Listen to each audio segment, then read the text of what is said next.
अस्सलामुअलैकुम। Hello friends, welcome to my Zahra's kitchen. मैं हूं जहारा। उम्मीद करती हूं आप सब खैरियत से ज़रूर होंगे।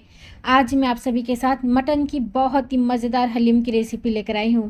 आज हम बनाने वाले हैं रेशेदार मटन हलीम। बहुत ही मज़ेदार का लगता है खाने में और इसे बनाना बहुत ही आसान है। तो फ्रेंड्स, अगर आज की मटन हलीम की रेसिपी आप लोगों को पसंद आती है, आप लोगों के लिए हेल्पफुल लगती है, तो प्लीज़ इस वीडियो को लाइक, शेयर और मेरे चैनल को सब्सक्राइब ज़रूर करते हुए जाइएगा। तो चलिए मज़ेदार की मटन हलीम की रेसिपी को बनाना स्टार्ट करते हैं।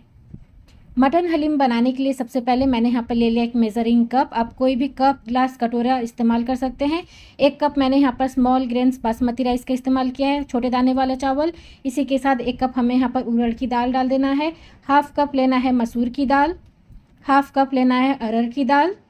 इसी के साथ हाफ कप हमें लेना है हरी मूंग की दाल। अगर आपके पास हरी मूंग की दाल नहीं है, आप यहाँ पर पीली मूंग की दाल का इस्तेमाल कर सकते हैं। हाफ कप मैंने यहाँ पर भुना चना लिया है, आप चाहें तो चने की दाल का इस्तेमाल कर सकते हैं।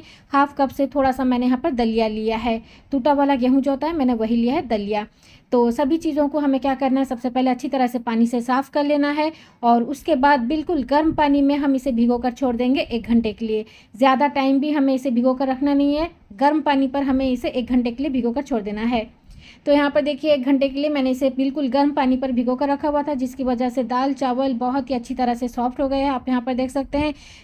यहाँ पर मैं मूंग की दाल और उड़द की दाल को इस तरह से तोड़कर दिखा देती हूँ। बहुत ही सॉफ्ट अच्छी तरह से फूल चुका है। तो चलिए अब हम चलते हैं गैस स्टोव की तरफ।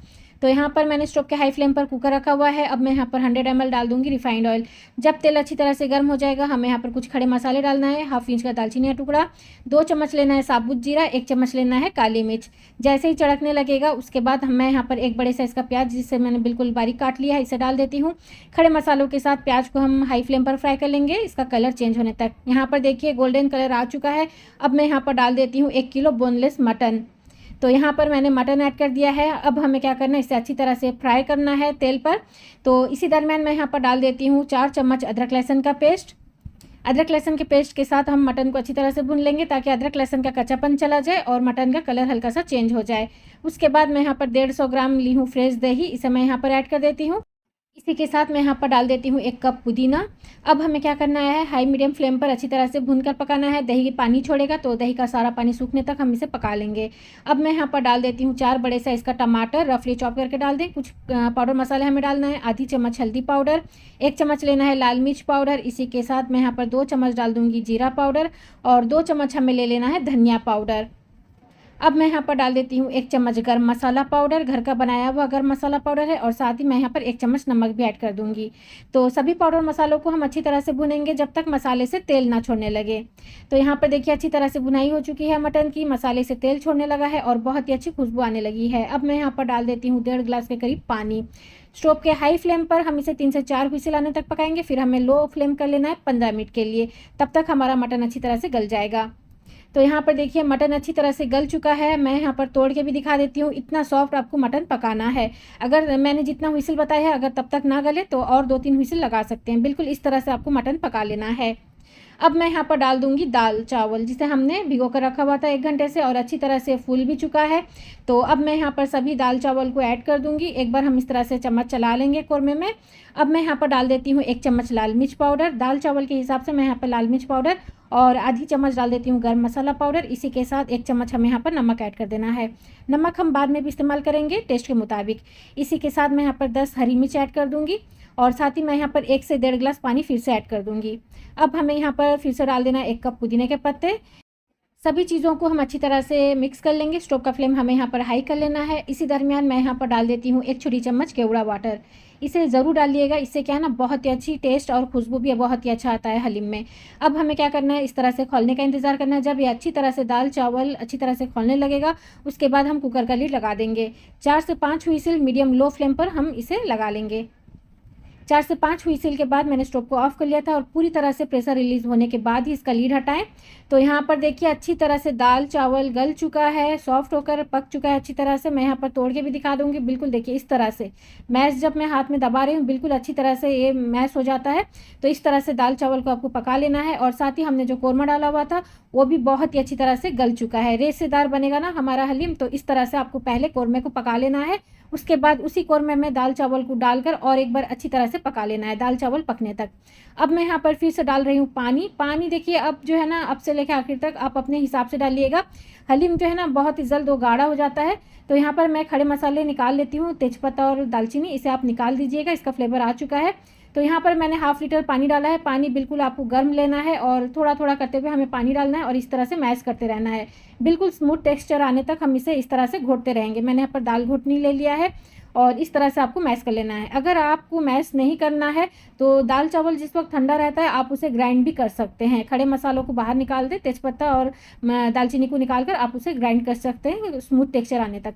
अब मैं यहाँ पर फिर से थोड़ा सा पानी डाली हूँ, 1 चम्मच नमक डाल दूँगी और 1 चम्मच हमें जीरा भुना हुआ पाउडर डाल देना है। नमक आप अपने टेस्ट के मुताबिक डालिएगा। हम यहाँ पर जितना पानी ऐड कर रहे हैं उसी हिसाब से आप यहाँ पर चख कर यहाँ पर जो है ना नमक डालिएगा। तो यहाँ पर देखिए तकरीबन 30 मिनट्स यानी आधा घंटा हो चुका है। मैं इस तरह से थोड़ा थोड़ा करते हुए पानी ऐड की हूँ और इस तरह से मैंने मैश किया है। दाल घुटनी से इसे अच्छी तरह से घोट लिया है।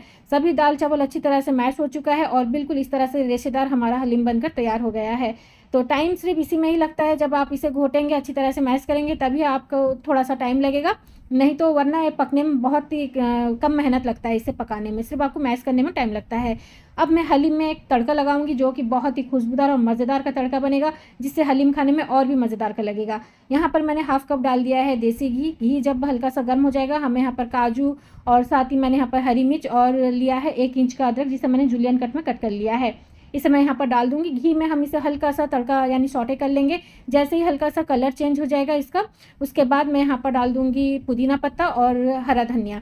तो यहाँ पर मैंने हाफ़ कप पुदीने के पत्ते लिए हैं जिसे मैंने बारीक काट लिया है, उसी तरह से हरा धनिया भी बारीक काट लिया है। दोनों को पानी से अच्छी तरह से साफ़ करके डालें। इसे भी हम अच्छी तरह से मिला लेंगे एक बार इस तरह से। अब मैं यहाँ पर डाल देती हूँ 1 कप तला हुआ प्याज। अगर आपके पास इस तरह से तला हुआ प्याज नहीं है, आप यहाँ पर एक मीडियम साइज़ का प्याज बिल्कुल बारीक काट कर यहाँ पर डाल दें और इसे पहले आपको क्या करना है, काजू के पहले प्याज को फ्राई करना होगा। अब मैं यहाँ पर डाल दी हूँ 1 चम्मच कश्मीरी लाल मिर्च पाउडर। इससे क्या ना तड़के में बहुत ही अच्छी कलर आती है। तो सभी चीज़ों को मिक्स करने के बाद अब मैं स्टोव को ऑफ़ कर लूँगी और हमारा तड़का बिल्कुल बनकर तैयार है। तो चलिए हम इसे हलीम पर डाल देंगे। बहुत ही खुशबूदार और बहुत ही मज़ेदार का तड़का बनकर तैयार होता है, जिससे हलीम खाने में और भी मज़ेदार का लगता है। तड़का हमेशा घी से ही लगाइएगा, तेल से नहीं। हलीम में अगर आप तड़का लगाते हैं घी से, बहुत ही मज़ेदार का टेस्ट आता है। तो यहाँ पर देखिए इस तरह से मैं तड़का लगा देती हूँ और इसे हम हलीम में अच्छी तरह से मिक्स कर लेंगे।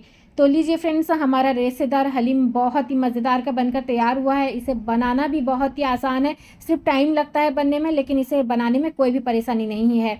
आप इस रेसिपी को ज़रूर ट्राई कीजिएगा, आप सभी को बहुत ही पसंद आने वाला है। बिल्कुल इस तरह से रेशेदार आपका हलीम बनकर तैयार होता है। जब आप इसे खाएंगे बिल्कुल मुंह में रेसा रेसा लगेगा, खाने में गोश्त का बहुत ही मज़ेदार का लगता है। आप चाहें तो दाल चावल को ठंडा करने के बाद भी आप उसे क्या है ना ग्राइंड कर सकते हैं, लेकिन उस तरह का टेस्ट नहीं आएगा जिस तरह से मैंने इस तरह से बनाया है। बिल्कुल रेशेदार टेस्ट आएगा अगर आप मेरी रेसिपी को फॉलो करके बनाएंगी। तो इस तरह से आपको गार्निशिंग कर लेना है। फिर से उसी तरह से तला हुआ प्याज, काजू और जुलियन में कटा हुआ अदरक और साथ ही हरा धनिया, प्याज, हरी मिर्च, इस तरह से आप गार्निश करेंगे तो देखने में भी खूबसूरत लगता है और खाने में भी मज़ेदार का लगता है। तो इस रेसिपी को ज़रूर ट्राई कीजिए, आप सभी को बहुत ही पसंद आएगा। रेशेदार मटन हलीम आप लोगों को कैसी लगी कमेंट करके ज़रूर बताइए और साथ ही मेरे चैनल को सब्सक्राइब ज़रूर करते भेजाइएगा। तो चलिए मिलते हैं एक नई रेसिपी के साथ। अपना ख्याल रखें और मुझे दुआओं में याद ज़रूर रखें। अल्लाह हाफिज़।